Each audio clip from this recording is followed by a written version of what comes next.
You missed a spot, mop man. The laughter wasn't hidden. It echoed through the elevator like it was part of the design. One of the execs chuckled, too loud, too eager, and the man in the tailored suit, Ascendron's CEO himself, didn't even bother looking down as he added, "Maybe we should just install automated floors. Would save your daughter from seeing what failure looks like. By the way, where are you watching from? Tell me in the comments below, because before this story ends, you'll see exactly what happens when a fire traps the powerful, and only the janitor knows how to get them out alive." Kellen didn't flinch. He didn't argue.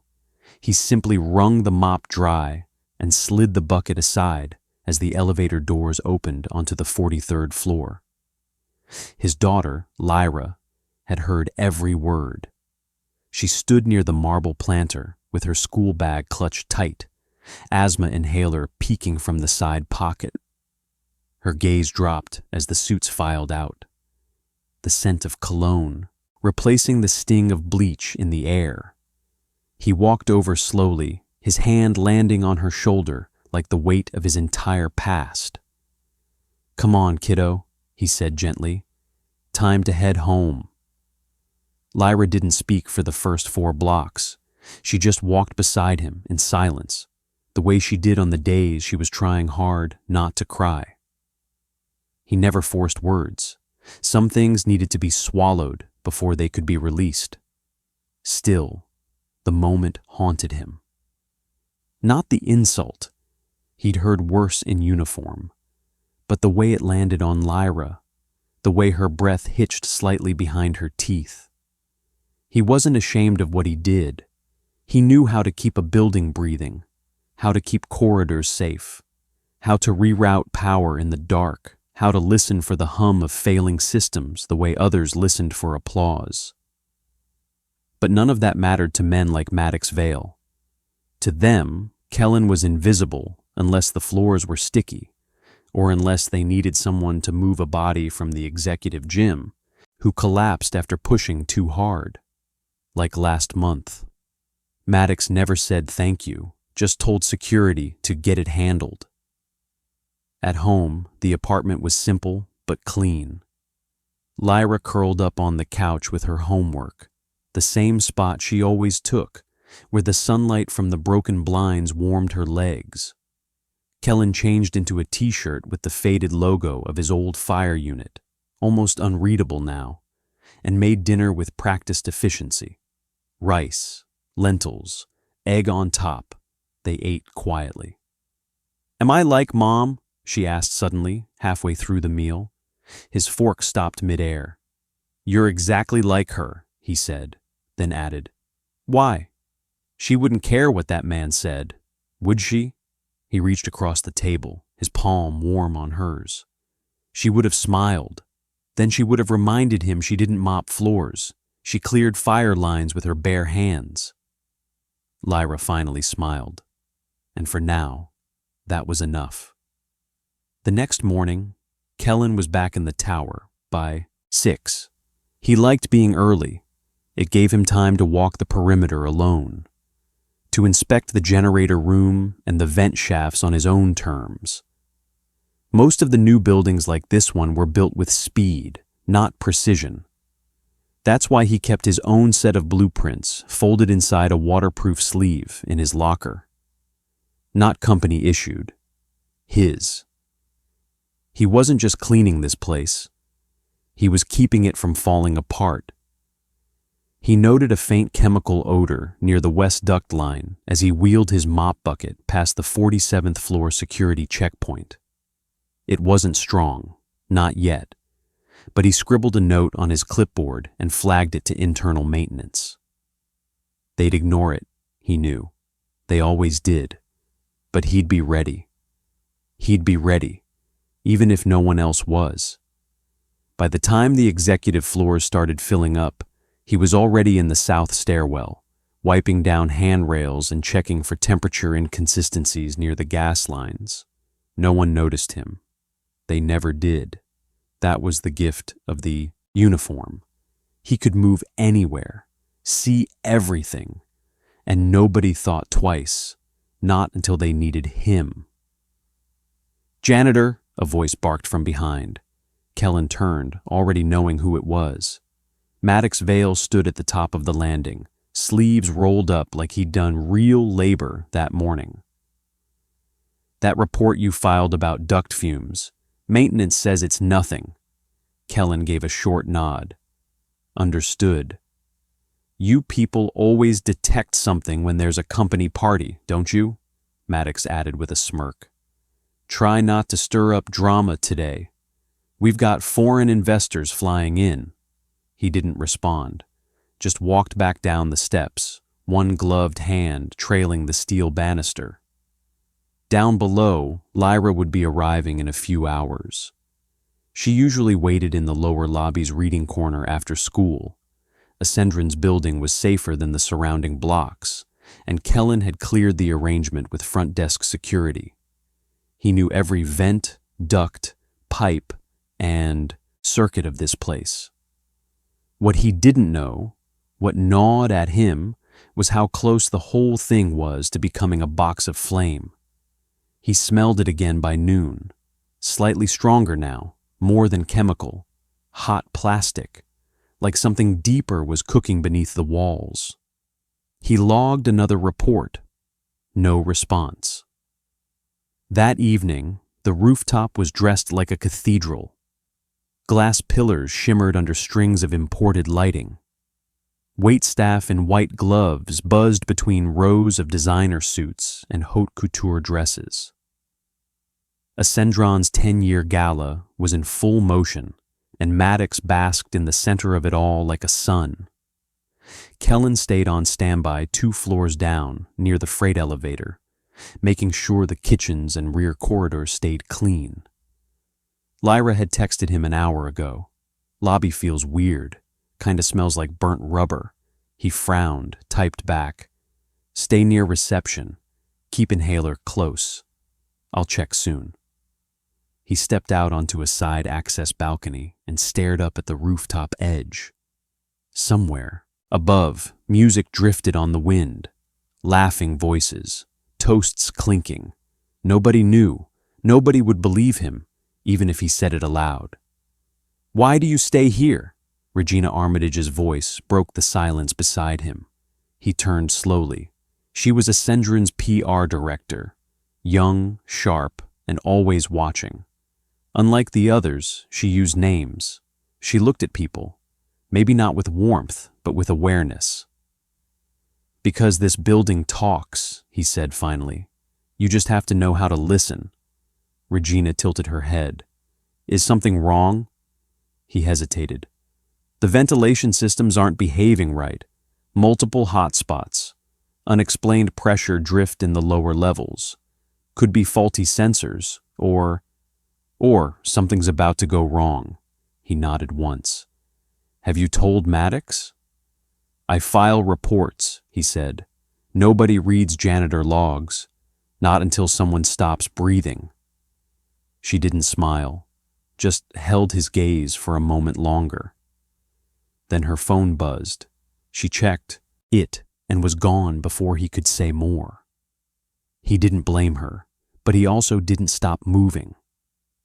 As music swelled above, he circled back through the maintenance wing, checked the oxygen flow registers, and heard a low clunk from the primary vent valves. Wrong noise, too sudden. He reached for the emergency tools clipped under his cart and opened the panel.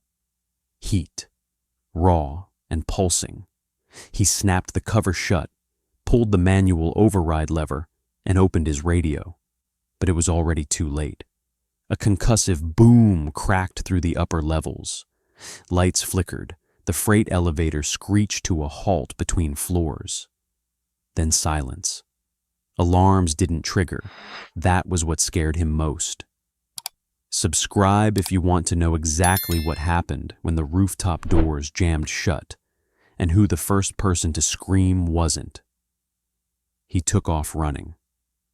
By the time he reached the second-floor lobby, smoke was bleeding down the west stairwell. Lyra was coughing, pressed against the receptionist's desk, eyes wide with panic. He yanked the emergency air valve hidden behind the baseboard and handed her the mask he'd modified months ago, just in case. She breathed, shaky but stable. Kellen's eyes scanned the red-lit hallway. No sprinklers, no motion in the stairwell cams. That meant the mainframe had been compromised, and that meant the people on the roof, the suits, the investors, Maddox, had no idea they were sitting 57 stories above a ticking furnace. Lyra clung to his side. "Stay with Miss Carla. Keep the mask on. Don't move." "But Dad, don't move." He turned and sprinted toward the utility shaft. Nobody knew yet, but they would. He pulled the shaft door open with a practiced twist, slipped inside, and sealed it behind him. The narrow service tunnel was dark and cramped, lit only by the flicker of his headlamp. Pipes hissed overhead. The air was dense, heavy, carrying a warmth that didn't belong this deep. Kellen moved fast, shoulders brushing. Cold steel, each footfall deliberate. He could hear his own breath and the faint thud of distant footsteps. Someone running above. Probably security, probably useless. The fire hadn't hit the rooftop yet, but it would. The vents were already feeding oxygen straight into the top levels, like it was designed to breathe the fire upward. And with the freight elevator dead, there was no easy escape route. Kellen knew the building better than its architects did. He'd studied the flaws no one cared to patch, the places where corners were cut and costs were shaved. He had memorized every dead zone the automated systems couldn't reach. Above him, the rooftop crowd remained oblivious. In the ballroom, Maddox Vale raised a glass, still glowing with the arrogance of safety. "To Ascendron, 10 years of vision, innovation, and leadership." Regina Armitage, standing near the east railing, didn't clap. Her eyes kept drifting toward the stairwell. Her phone had lost signal minutes ago. And her gut told her something was wrong. Then the lights flickered, just once, then again, and finally, off. Gasps rippled through the party like wind over a field. "Kellen," she whispered. The emergency lights blinked to life in dim red. The elevator panel near the lounge read, "System offline." A security guard pushed toward Maddox. "Sir, we've lost elevator control and rooftop comms." Maddox frowned, annoyed more than concerned. "Tell maintenance to reboot the server bank." "We can't reach them," the guard said, "and there's smoke coming from the western stairwell. Smells like electrical melt." That got everyone's attention. Regina stepped in. "Where's the evacuation officer?" "Called out sick. Backup's in the server room." And the server room was 3 floors below, now sealed and dark. Panic began like a ripple and spread like fire. Meanwhile, Kellen reached the vertical ductway behind the control panels and pulled out the emergency kit he'd stashed months ago, just in case. Inside, a custom respirator, a clipped flashlight, an analog 2-way radio on a secure emergency frequency, and 2 small oxygen canisters. He clipped the radio to his belt and flipped to channel 6. "Security floor, do you copy?" he whispered. No answer. "Rooftop, this is service corridor 3. You've got a live feed in the gas ductwork. Fire's climbing." Still silence. He muttered a curse and kept moving. Back on the rooftop, Maddox was sweating. "This place has redundancies, right?" he snapped at the security guard. "Yes, sir, but they're remote activated. The access is down 2 levels. We've got no way to trigger backup protocols from up here." A woman screamed as black smoke began rising through the elevator seams. Regina stepped forward. "There's a man who knows this building inside and out. He mentioned something earlier. He's not just a janitor." Maddox scoffed. You want me to put our lives in the hands of a guy with a mop? Before Regina could answer, the fire alarm finally caught up and began screaming. Kellen reached the lower control room and found it locked, heat warping the doorframe. He didn't hesitate. He slammed the emergency bypass pin into the side panel, kicked the base twice, and the backup lock popped. Inside, flames licked across the wiring racks. He pulled the analog circuit kill switch, cutting power to the western duct motors. The fire would slow now, maybe by 10 minutes. That was enough. He toggled the secure line again. "This is Thorne. If anyone's on rooftop comms, get to the east corridor. That's your only exit route. I'll get the service lift running from basement power." A burst of static, then a faint reply. "Thorne, this is Armitage. How do you know this?" "I built the evac plan for buildings like this one," he said. "Before Ascendron existed." She paused. "What do you need?" "Tell everyone to shut up and listen." Back on the rooftop, Regina climbed onto a chair and shouted, "Everyone, quiet! The janitor is taking control." There was stunned silence, then laughter. "Is this a joke?" Maddox snapped. "He's former high-rise rescue, urban disaster division, 20 years, 2 commendations." The room fell still.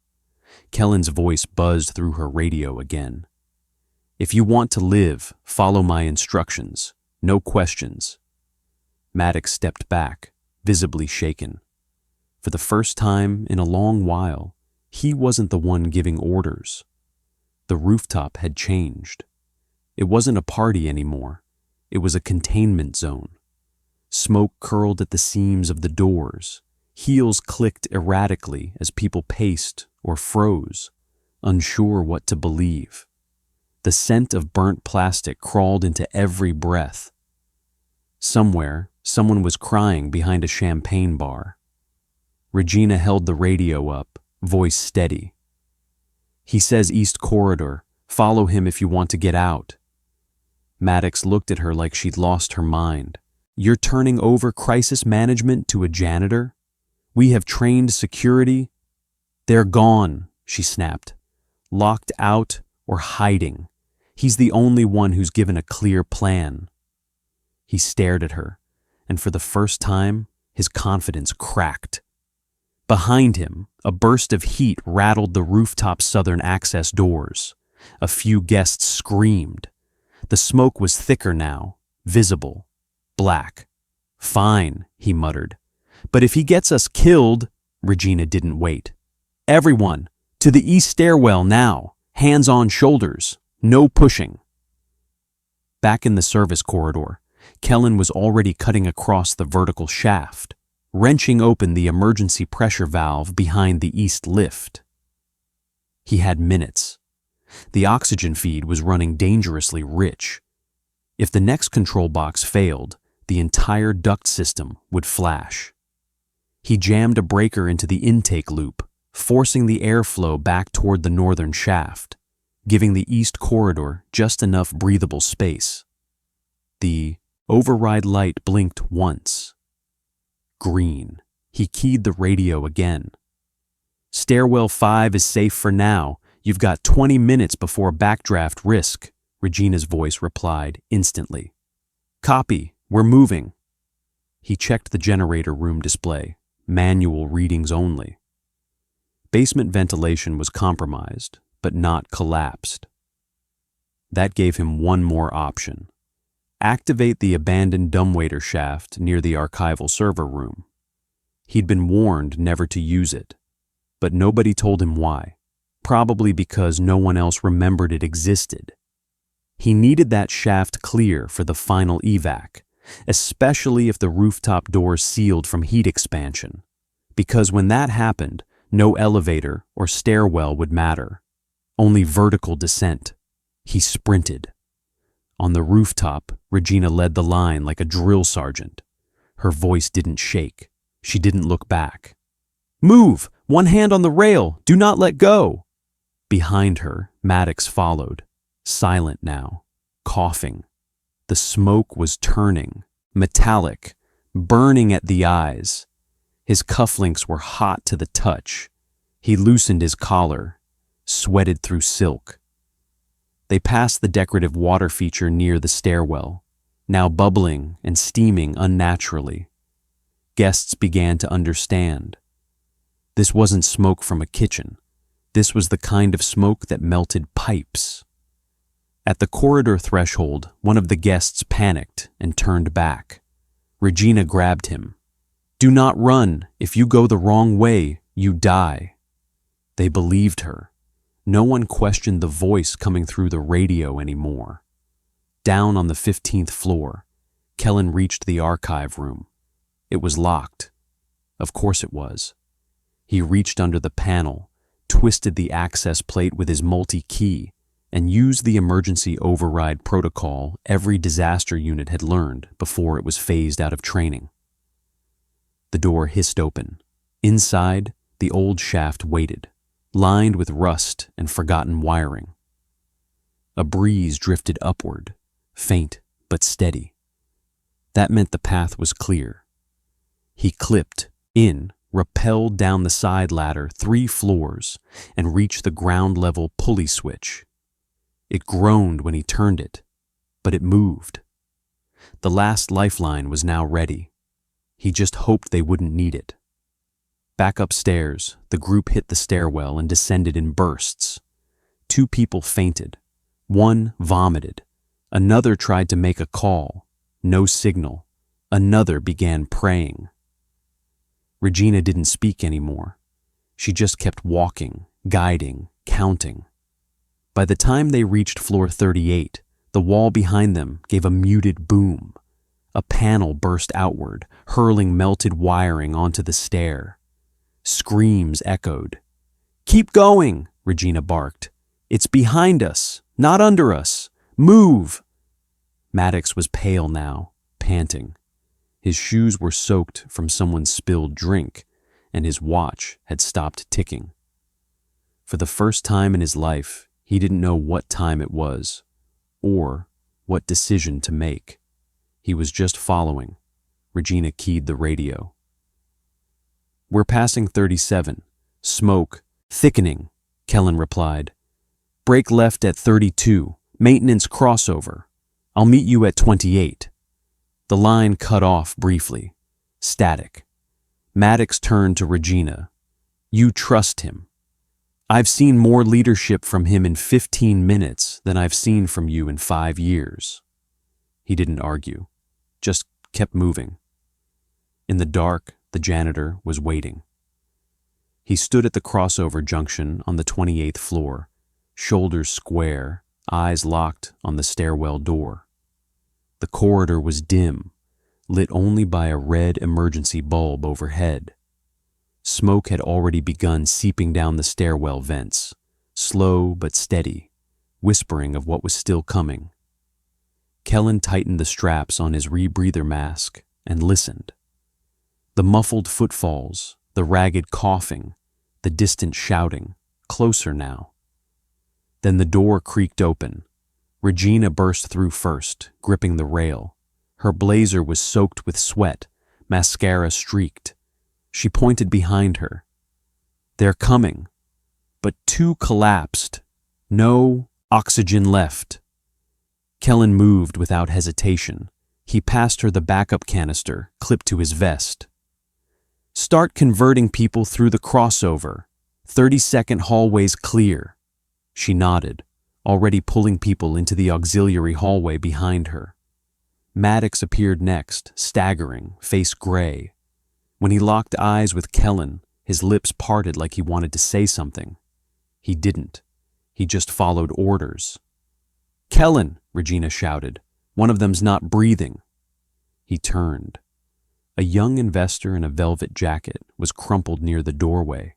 His pulse was shallow, skin-tinged gray-blue. Smoke exposure, minutes away from shutting down. Kellen dropped beside him and retrieved the emergency valve extender from his belt. He snapped it into the canister's lead and slipped the mask over the man's face. Then he braced one hand on his chest and gave 2 quick compressions. The man gasped once, then again. His eyes fluttered open. Kellen moved on. Subscribe if you haven't yet, because in about 3 minutes, an entire building's worth of people will realize why this man, the one they ignored, was the only reason they're still alive. He turned back to the group. I need 4 of you helping walk the weak forward. If you can breathe, you can carry. No one gets left. They listened. No one questioned him, not even Maddox. He led the group through the crossover tunnel, a thin corridor built for electrical maintenance, never meant for human traffic. It bent twice before emerging onto the 27th floor, which had escaped direct smoke penetration, at least for now. Here, they paused. Keep moving down in groups of 5, Kellen ordered. 10-second gaps. Regina leads. Maddox, follow her. Maddox took a breath. Where will you be? Kellen turned toward the stairwell again. Getting the rest. Rest? There's still an entire catering team on the north balcony, and security in the locked control hall. Regina looked at him. You'll never make it back in time. I have to. She didn't stop him. He took off up the alternate stairwell, the one behind the storage closet that even staff forgot existed. Each step was hotter. By the time he reached floor 32, the walls radiated heat. The fire had wrapped the lower western wing and was climbing fast now. Breathing without a mask would have collapsed someone in under a minute. The catering crew had barricaded themselves in the outdoor access vestibule. Smoke leaked under the door, but the fire hadn't breached it, yet. Kellen hammered the lock with a utility axe, kicked it twice, and yanked the handle. 7 faces turned towards him, soot-smudged, wide-eyed. Move, one at a time, right now. Back on the 27th, Regina reached the freight corridor, guiding the last group forward. That's when she saw Lyra. The girl was seated on a bench, still wearing the emergency mask, her small fingers white-knuckled around the strap. Dad said don't move, she said firmly when Regina knelt beside her. You've got a brave dad, Regina murmured. Come on, let's go meet him. I'll wait. No, said Maddox quietly behind her. We don't leave her. He picked Lyra up gently, balancing her on his arm like she weighed nothing. Regina gave him a look. You don't know the way. I'll follow the people who do. Down below, Kellen was guiding the last of the kitchen staff through a stairwell blanketed in smoke so thick it blurred even his flashlight. His oxygen canister was running low now, pressure dial bouncing toward empty. He could hear the fire roaring 2 floors down. The vent hissed above him. If that seal cracked, they'd have a flashover. He reached for his final emergency tag and slapped it against the duct. Do not pass. Heat zone live. It would slow responders, maybe. He reached floor 26 and stopped. Blocking the way was a fallen ceiling beam, charred, pulsing heat. He stared for 1 breath, 2. Then he backed up, took a running start, and vaulted over it. Behind him, the hallway groaned. Everything was coming down, but he wasn't done yet. The hallway behind him gave a final grinding crack, then collapsed in a rain of burning drywall and sparks. Kellen didn't look back. He gripped the arm of the nearest catering staffer and pulled her forward. The air was tight, his lungs straining even through the mask. They made it past the structural bend into the auxiliary stairwell, where the temperature dropped just enough for the group to breathe again. One by one, he ushered them through, checking each face, each breath, each step. When they hit the 24th floor landing, his canister hissed empty. He pulled off the mask and passed it to the last man in line, then took 2 slow breaths through the collar of his shirt. It didn't help, but it gave him enough clarity to keep going. "We're almost there," he said, voice hoarse. They moved fast now, down 2 more floors, then a crossover tunnel that smelled like copper and scorched glue. On the other side, fresh air greeted them like a miracle, filtered, thin, but clean, the evac zone. A volunteer firefighter from City Response was waving them down. "We've got you! Come through!" The firefighter's eyes widened as he recognized the man leading them out. "Thorne," Kellen gave a nod. "We've got more above. Stay out of the west shaft. It's compromised." The man grabbed his radio. "Copy that. Guys, we've got Commander Thorne on site. He's coordinating from inside." And just like that, the illusion shattered. The janitor had a name. He had a history, and it was already spreading through every emergency comm on the scene. Up above, in a temporary triage zone on the sidewalk, Regina stared at the feed from a responder's helmet cam. Her eyes locked on the figure stepping into the light, smoke-streaked, steady, directing survivors with the kind of presence you can't fake. Maddox stood beside her, silent, still holding Lyra's hand. The little girl beamed. "That's my dad." He looked down at her, then back at the screen, and didn't say a word, not yet. "Subscribe now, because you're about to witness the exact moment an entire crowd turned to thank the one man they used to ignore." Inside the command tent, a captain stepped forward. "Sir, we're pulling remaining feeds now. Fires breach sub-level 2. If anyone's left, they're still in the west executive hallway," Kellen interrupted, coughing. "Security room, 4 of them." "You can't get through that," the captain said. "Not without full gear. We're stretched." "I don't need gear." He turned to grab a borrowed mask and oxygen tank. The captain stepped in his path. "Thorne, you're not active anymore." Kellen met his eyes. "And they're not dead yet." No one argued.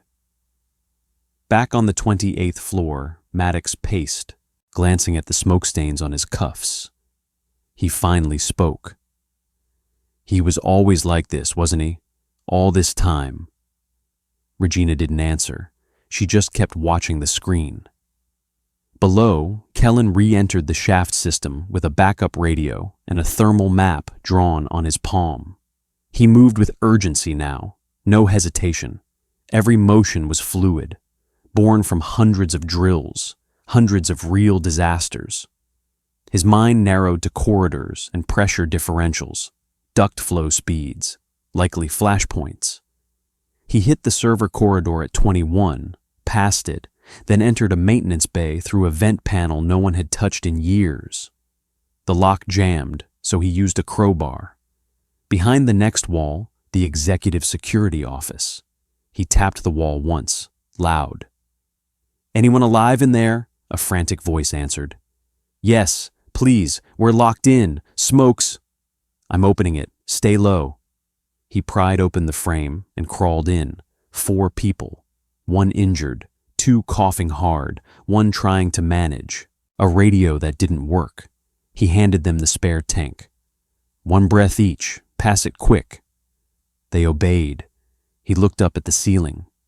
The vent wasn't viable anymore, but the ceiling panel was. He climbed a file cabinet, knocked loose the tile, and boosted the injured man into the shaft.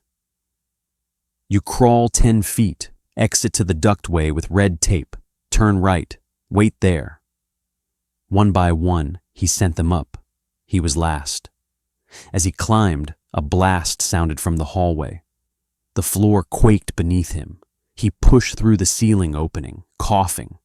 Then the wall behind him exploded, sending heat and debris straight through the doorway he'd entered.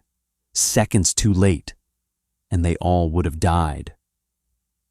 Outside, the fire crews watched as the final group emerged onto floor 18, staggered, coated in soot, led by a man whose uniform wasn't standard issue.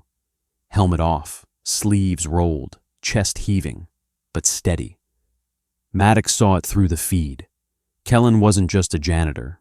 He was everything. A Sendron claimed to value and never recognized when it stood right in front of them. The camera feed cut out just as Kellen sank to his knees, surrounded by the last evacuees on floor 18. Smoke trailed off his shoulders like fog peeling from stone. Paramedics rushed toward him, but he waved them off, pointing first to the injured security officer still limping behind him. "Take him," he said. "I'm good." He wasn't.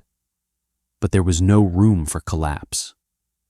Outside, the triage zone had grown into a full-blown crisis perimeter. Yellow floodlights swept over the charred facade of a Sendron tower. Reporters gathered behind barricades, filming what they'd just learned wasn't an accident, but a near tragedy turned rescue miracle. And at the center of every whispered update, the janitor. No, Kellen Thorne. Maddox Vale stood behind the media line, looking small for the first time in years. Not physically, not publicly, but inwardly. His suit, once crisp, now bore streaks of ash along the sleeves. His polished shoes had melted slightly near the toes. The building behind him, his empire, was now a backdrop for someone else's name.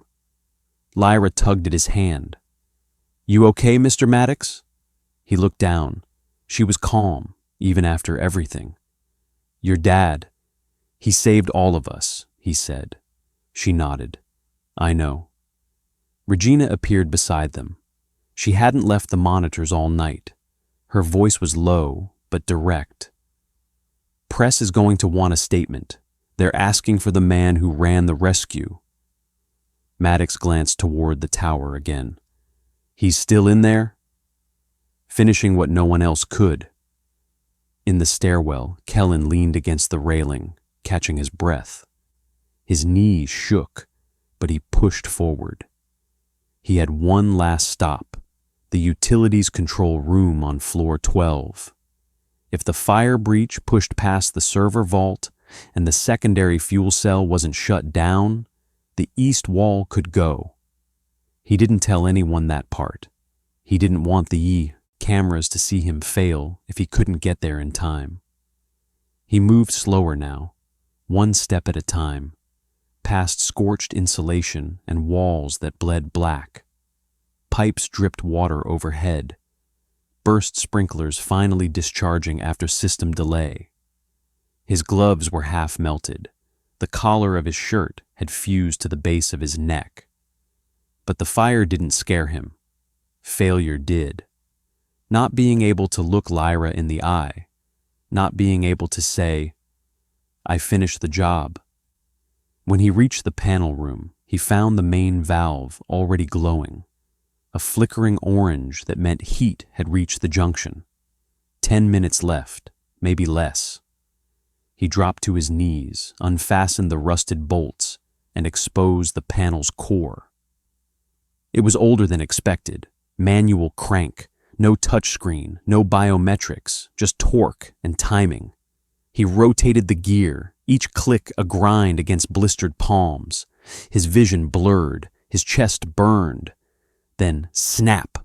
The lock gave. He slammed the lever into position. Behind him, the lights in the duct corridor cut out, followed by a deep mechanical groan as the entire emergency fuel feed shut down. No explosion, no wall collapse, just silence. Outside, the fire crews got word through comms. Fuel core neutralized, west wing stable. A cheer broke out among the firefighters. Regina didn't cheer, she just exhaled, slow and shaking. And Maddox? He stepped toward the line. "Get me in," he said to the captain. "You're not authorized to re-enter," the man replied. "I'm not trying to play hero. I just want to be there when he comes out. The captain studied him. He'll walk out on his own. He's earned that. Kellen did. 10 minutes later, as dawn bled into the city skyline, he emerged through the main vestibule doors, slow, steady, half-burned uniform and all. The crowd fell into silence. No one clapped, no one shouted. They just watched.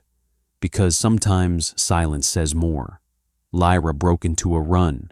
He dropped to one knee, arms wide, as she crashed into his chest. "I waited," she whispered. "I knew you would." Regina moved to the edge of the crowd, but didn't approach. She knew he didn't want attention, but Maddox did. He stepped forward slowly. "You saved this company," he said. "You saved all of us." Kellen looked past him, toward the building. "No," he said. "I saved people, not your company." Maddox nodded. It wasn't a defense, it was understanding, and that, finally, was enough. Kellen stood slowly, still holding Lyra close. His back ached, the skin behind his ear throbbed where the heat had kissed it, and his boots were barely holding together. But his heartbeat had steadied. She was okay. That was enough. For now. The media began to close in, cameras rising like a mechanical tide, voices shouting questions that blurred together. "Sir, are you a firefighter? Is it true you were running the evac? Are you really just a janitor?" Regina stepped in before he had to answer. She raised her arms, took control like a shield. "He's just been through a building fire. Back off. You'll get your statement after he breathes." She turned to Kellen, speaking low. "There's a medic tent waiting. They want to look at your burns." He nodded. "Let them look. I'm not staying." "Where are you going?" "Home, with her." He didn't wait for clearance. He just walked, Lyra's hand in his. They passed the crowd in silence. Some stared, some whispered. A few began clapping, soft, hesitant, then louder. The kind of applause reserved not for performances, but for revelations. Maddox watched it unfold, not from a stage, not as the center, but as a witness. Subscribe right now if you've ever seen someone the world dismissed become the person no one could live without. Because this next moment, it's the one that made a CEO step aside and give a janitor the mic. 3 hours later, Kellen sat on his front step, fresh bandage taped to his wrist, Lyra asleep on his shoulder. The city outside buzzed like it always did, but inside that silence, something had shifted. He heard footsteps, then a voice. "You never mentioned your last name was Thorne." He didn't move. "Most people didn't ask." Maddox stood on the sidewalk, hands out of his pockets for once. No watch, no phone, just him. "You were urban rescue, right?" Kellen gave a small nod. "Lead for the Central District. Retired 6 years ago." "Why take a janitor job?" Kellen finally looked up. "Because it was close to her school. Because the hours let me walk her home. Because nobody ever asks you to stay late when your job is mopping floors." Maddox didn't respond for a moment. Then, "You saved my life." "I didn't do it for you." "I know. I did it because people were going to die. I've seen too many die to sit and watch it happen again." The silence returned, but this time it wasn't cold. It was clean, earned. Maddox exhaled. "There's going to be a board meeting tomorrow. PR wants to spin this. Investors want to know why the building didn't respond." "I'm sure they do. They'll want to pin it on someone." "I'm sure they will." "I'm not letting them use you for it," Maddox said. "In fact, I want to bring you in, not as a janitor, as head of infrastructure safety. Your own department reports directly to me." Kellen raised an eyebrow. "That's not redemption. That's optics." "Maybe, at first, but I want to fix this. For real. You saw every flaw in that building. You didn't just work there. You studied it. You saved it. I need someone who knows where things actually break." Kellen leaned back slightly. "It's not about me. It's about how many other buildings have someone like me, and nobody listens." Maddox nodded. "Then let's make that the story." "You sure the board will agree?" "They will if I tell them I'm putting a man in charge who once led urban rescue and single-handedly kept our death toll at 0. Kellen looked at him for a long beat, then down at Lyra, then back at him. "Okay," he said, "but I set the rules." "Deal." They shook hands. And this time, Maddox didn't offer a firm grip to assert control. He just held on long enough to show respect and let go. The next morning, Regina uploaded the official statement video. It showed footage from inside the tower, Kellen coordinating evac zones, carrying injured guests, sealing blast doors. The footage from the final valve shutdown, his name, his background, but more than that, it showed him hugging Lyra. It showed him walking away from applause without needing it. It went viral in less than an hour. And the headline? "The man who cleaned the floors, then saved the company standing on them." The comments poured in faster than the video could buffer. He didn't run. He led. A man like this should be running the EI city. Imagine being the guy who mocked him. That little girl's smile at the end, I lost it. Inside Ascendron's headquarters, what was left of it, the boardroom was quiet for once. The usual rhythm of projected profits, charts, and market dominance had been replaced with something far more uncomfortable: humility. The video was playing on loop across 3 wall-mounted screens. Each scene, Kellen lifting smoke-weakened guests, forcing open-jammed access panels, giving his mask away, was time-stamped and silent, narrated only by the weight of what couldn't be ignored anymore. At the head of the table, Maddox Vale sat with his elbows on the polished wood, hands folded, eyes on the screen. No suit jacket today, no smugness. Just a man realizing his company had been kept upright not by visionaries, but by someone who was never invited to sit at the table. "We owe him more than a title," Regina said, breaking the silence. "We owe him a platform." One of the austere, older board members scoffed. "Are we really setting precedent that any former employee who does something dramatic gets promoted?" Maddox turned toward him, voice low. "He didn't do something dramatic. He prevented a mass casualty event. That tower is still standing because of one man, who we all ignored." The room quieted again. "We're restructuring safety protocols under him," Maddox continued. "And starting today, we implement mandatory walkthroughs with infrastructure staff at every level, weekly, no more blind spots." "And the public statement?" Regina asked. Maddox glanced toward the screen again. Kellen's face froze mid-motion, cradling a child's arm in his, leading them through smoke. "No spin," he said. "Just the truth." Back at home, Kellen sat on the floor with Lyra, assembling the same puzzle they'd started 2 weeks before the fire. The box said 1,000 pieces. Only 998 had ever been found.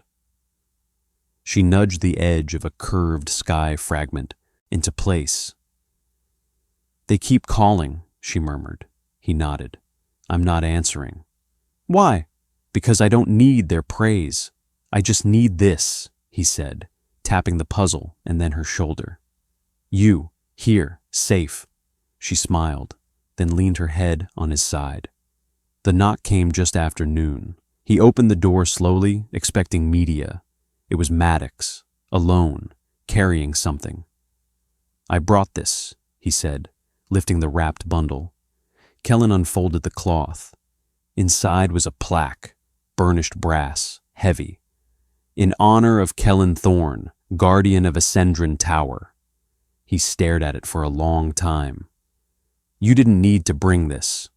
I didn't, Maddox replied. I needed to see if you'd accept it. Kellen didn't respond. Not at first. Then he stepped aside, just slightly. Don't step on the puzzle, he said.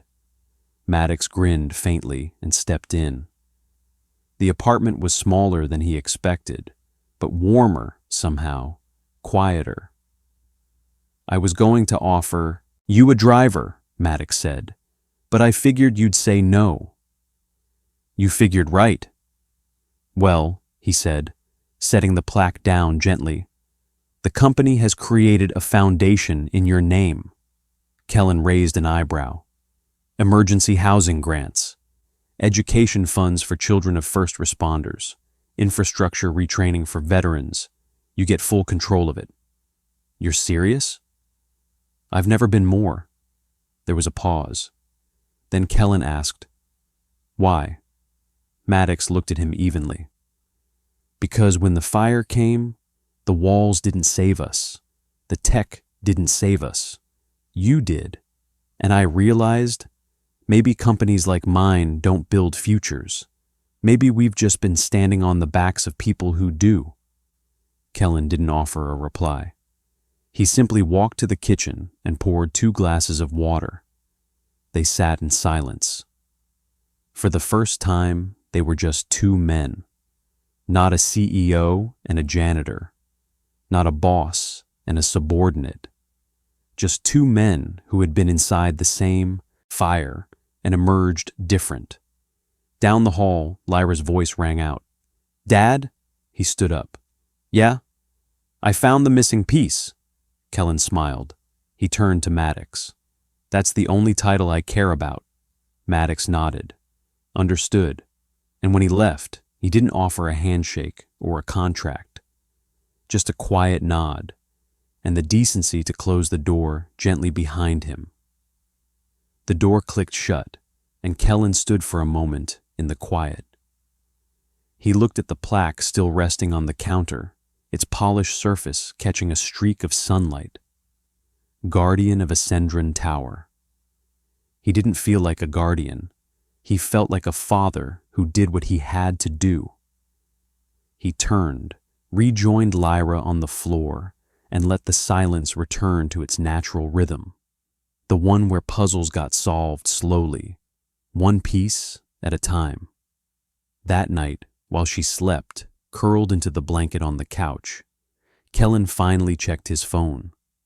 17 voicemails, dozens of texts, emails from people he hadn't heard from in years. One message caught his eye, from a firefighter he used to command. Thorne, I watched what you did, every move, still leading like you never left. You didn't retire. You just changed uniforms. He locked the screen and set it down. Maybe that was true. Maybe he never stopped being who he was.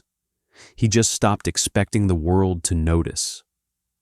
The next morning, he arrived at the tower's temporary recovery site before sunrise. A tent had been set up near the cordoned entrance. Yellow tape flapped in the wind. Inside, engineers were reviewing the fire's aftermath. Regina spotted him and walked over, clipboard in hand. You didn't have to come in today, she said. I know, he replied. You're early. Always was, she smiled and handed him a hard hat. You've got walk-through authority now. Every floor, every department. You're cleared to speak directly with the restoration crews. He looked at the badge clipped to the helmet, Infrastructure Safety Lead. Does this come with a corner office? He asked dryly. No, she said. Comes with an uncomfortable chair and a million problems no one wants to deal with. He nodded. Good. Wouldn't want to get soft. They walked together through the debris-strewn lobby, past melted panels and cracked marble. He paused near the spot where he'd first heard the gas hissing days ago. "You knew," Regina said quietly. "I knew something," he replied. "They didn't want to hear it. They're listening now." He gave a small shrug. "Let's see for how long." Upstairs, the 43rd floor executive lounge was barely intact. The windows were shattered, the carpet soaked and scorched. But a few things had survived: the brass elevator trim, the concrete framing, and the air duct, the one he'd rerouted manually. He placed his hand on the metal edge. Cool now, harmless, but he could still hear the way it had screamed when it overheated. The workers approached him, carrying a scorched file box. "You, Thorne?" "Yeah. This was recovered from the South Wing. Says operations history on it. Didn't know if you'd want it." He took it, turned it over in his hands. Inside were old maintenance logs. His logs, handwritten, detailed, ignored. He smiled. "Thanks." Back on the ground level, Maddox arrived flanked by 2 aides. He looked different, less guarded. No entourage this time. No staged greetings. He walked straight to Kellen. "Everyone's ready. Press is outside." Kellen raised an eyebrow. "You sure you want me up there?" "I'm not asking you to speak. I'm asking you to stand next to me while I do." Kellen hesitated, then nodded once. 10 minutes later, the cameras rolled. Maddox stepped to the podium. His tie was crooked. His voice didn't boom. It measured itself. "5 days ago," he began, "our tower nearly became a tomb. Our systems failed. Our alarms delayed. But what didn't fail was a man. A man most of us never thanked, barely noticed. A man who led not because he had a title, but because he had the heart to act." He turned slightly toward Kellen, who stood beside him in a gray utility jacket, hands folded. Quiet, steady. "This company has always claimed to be about vision," Maddox continued. "But vision without awareness is blindness, and leadership without humility is just noise." He took a breath. "We're not rebuilding Ascendron to what it was. We're reshaping it into something better, something rooted in ground truth, not just boardroom polish." A pause. "This man, Kellen Thorne, will lead our infrastructure division. But more than that, he reminds us what real leadership looks like. It doesn't scream. It doesn't demand. It listens, watches, prepares, and moves when it's time." A silence fell. And then applause.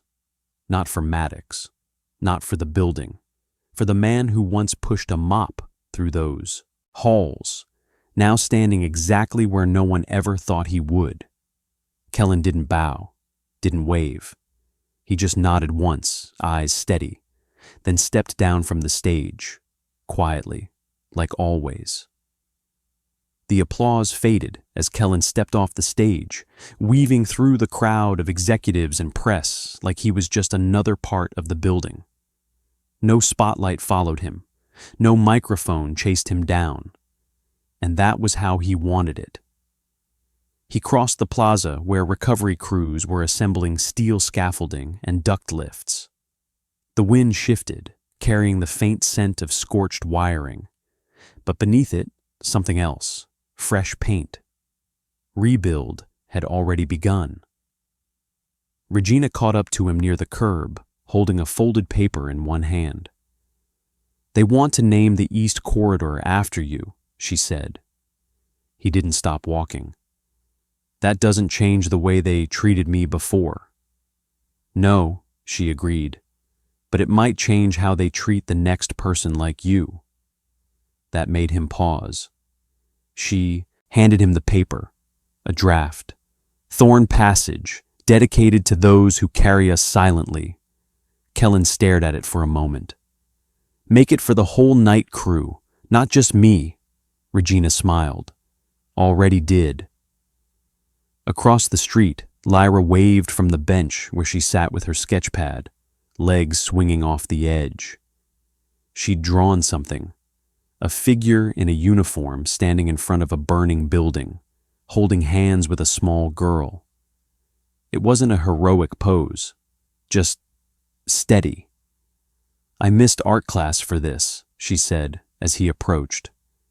He crouched beside her. "What do you think? Pretty good for a fake janitor?" She giggled. "You were never fake. They just didn't ask the right questions." He looked at the drawing again, then up at the steel frame of Ascendron's top floors. Scaffolds clung to its skeleton like vines growing back over something wounded. "Come on," he said, rising. "Let's get you a snack before you go back." As they walked, workers stepped aside to let them pass. Some nodded, some clapped him on the shoulder. None asked for photos.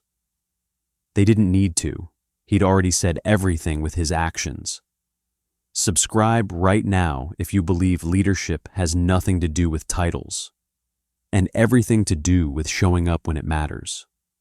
Because next comes the moment he returns, not as an outsider, but as someone the whole building will stop for. The following week, the elevator doors on floor 43 opened with a mechanical chime. Every head in the operations center turned. Kellen stepped out wearing his new badge, clipped to a standard field jacket. Same boots, same expression, clipboard in hand. Maddox was already in the room, standing beside a set of renderings showing fireproof upgrades and internal stairwell reroutes. When he saw Kellen, he stepped aside. "You want to run the briefing?" he asked. "I'll keep it short," Kellen replied, setting down the clipboard.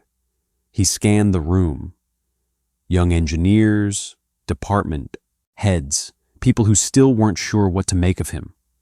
"First thing," he said, "no system is perfect. Not even the best tech in the world can replace people who know how to listen. Not to servers, not to sensors, to the building." Silence, then nods. "Second," he continued, "if someone on the maintenance crew reports something, take it seriously. You'd be surprised how much a mop bucket can teach you about pressure changes." A ripple of quiet laughter, not mocking, understanding. He tapped the corner of the blueprint. "This stairwell saved 36 lives because someone rerouted airflow through a dead vent zone. That someone was a janitor no one knew by name. I want every department to submit walkthrough observations by night shift staff once a week, full reports, no edits." The project manager raised a hand. "Straight to you?" "No," Kellen said. "To the board and to me, side by side, no filter." Regina, standing in the back, gave a subtle thumbs up. Kellen stepped away from the table. "That's all." As he left the room, someone clapped, then another. By the time the elevator doors closed behind him, the whole floor had joined in. But again, he didn't wave, didn't bow, didn't pause. Later that night, when he returned home, Lyra greeted him at the door with a grin. "I told the class what you do," she said proudly. "Oh yeah? What did you say?" She stood tall, arms crossed like a news anchor. "My dad doesn't just work in buildings. He listens to them. And when they're hurt, he fixes them before anyone even sees the cracks." Kellen laughed. "That what you really said?" "I added a part too," she said, pulling out a folded paper. It was a certificate made of construction paper, glitter glue lining the edges. "World's strongest floor guardian." He read it twice, then once more. "I'll hang it in the office," he said. "Above the sink?" "No," he replied. "Above the doorway, where everyone has to see it." The glittered certificate now hung above the door of Kellen's new office, though he still refused to call it that. It had no glass walls, No leather chairs, no espresso machine in the corner. Just a scratched desk, blueprints covering half the surface, a rack of field gear by the entrance, and a small photo of Lyra taped next to the fuse panel diagram. When someone knocked, he always said the same thing. If you've got something real, come in. And they did. Engineers, night crew, interns. They came not because of his title, but because they trusted the way he listened.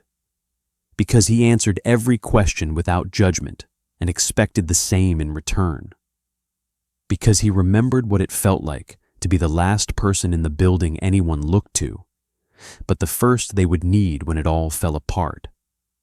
On Friday morning, a new custodian started on floor 12. Quiet, mid-50s, with a limp and sharp eyes. Kellen found him checking the boiler vents during his break. Everyone else eats when the system's quiet, Kellen said, approaching with a nod. You're checking airflow? The man shrugged. Just didn't feel right, Kellen smiled. You ever work HVAC? Army base in Nevada, 15 years, maintenance chief. You logged it? Didn't think it mattered. Kellen held out a form. It does now. The man stared at it, then slowly took the pen from behind his ear. That was the shift, not the title, not the plaque, not the promotion. The shift was that now, when someone in boots and coveralls noticed something, they got heard. Lyra visited that afternoon, sketchpad in hand, skipping through the lobby like she'd lived there her whole life. The receptionist waved.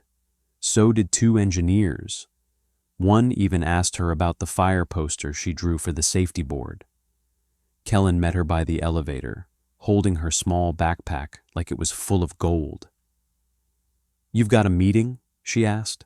Finished early, he said. Why? She beamed. Because I brought your favorite snack. He knelt as she handed him a squished peanut butter sandwich wrapped in foil. Made it myself. Extra banana. He took a dramatic bite, grinning. Perfect. They sat on a bench in the shade outside, feet dangling off the edge like bookends to a week neither of them would ever forget. As the sun dipped low and the building behind them hummed with life again, she turned to him. Do you think people will remember? He glanced down. The fire? No, she said. Who you were before. He thought for a moment. They might, he said, but it won't matter. Why? Because I never stopped being that person. I just stopped waiting for permission to matter. Lyra leaned her head on his arm. You always mattered to me. He didn't answer. He just wrapped his arm around her and watched the sun touch the steel bones of a tower that once forgot him, and now carried his name through every duct, every stairwell, every breath of clean air that rose through its frame. That weekend, the East Corridor plaque was officially installed. No ribbon cutting, no press, just a small crowd, night janitors, building staff, safety teams, engineers, and a few kids with sketches in their hands, watching wide-eyed as Regina read the words aloud. Dedicated to those who go unseen, until the moment they're the only ones who know the way out. Kellen didn't speak, but he did step forward. He placed a small wrench on the base of the plaque, the same one he'd carried that night, melted at the tip, still marked with ash. A reminder that tools don't ask for recognition. They just do the job. And sometimes, if we're lucky, the world learns how much it owes them. This isn't a story about a fire. It's about how power hides in quiet places, and how sometimes the man holding the mop is also holding the line between life and loss. Subscribe, and don't miss our next story.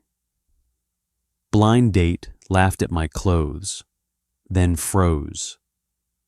When the host said, "Your table is paid for by him. Trust me, you'll feel it."